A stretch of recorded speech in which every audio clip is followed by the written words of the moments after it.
আজি আপোনালোকক দেখাম এখন গাঁও যিখন আছে বিশ্বনাথ চাৰিআলিত কাৰ্বি ব্লক বুলি কোৱা হয় আৰু এই গাঁওখন এডপ্ট কৰিছে বিশ্বনাথ কলেজে। ইয়াৰে মানুহখিনিক স্বাৱলম্বিতাৰ নতুন পথ মুকলি কৰি দিছে। সোমাই আহিয়ে দেখিবলৈ পালোঁ ইয়াৰে গোটেইখিনি বস্তু বাঁহেৰেই তৈয়াৰী। প্ৰথমতে আমি প্ৰত্যেকজনে ৩০ টকাকৈ দি টিকেট কাটি ল'লোঁ। নগৰৰ যান-জঁটৰ পৰা আঁতৰি আহি প্ৰকৃতিৰ মাজত এনেদৰে এটা দিন কটাই পোৱা আনন্দই সুকীয়া।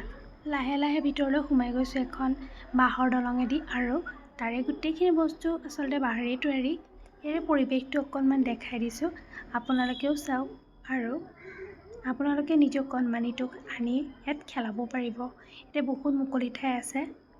সৌ যে ঘৰটো দেখিছে তাত কাৰ্বি সাজ-পোছাক পোৱা যায় আৰু সেয়া পিন্ধি ফটো-চটো কৰিব পাৰিব।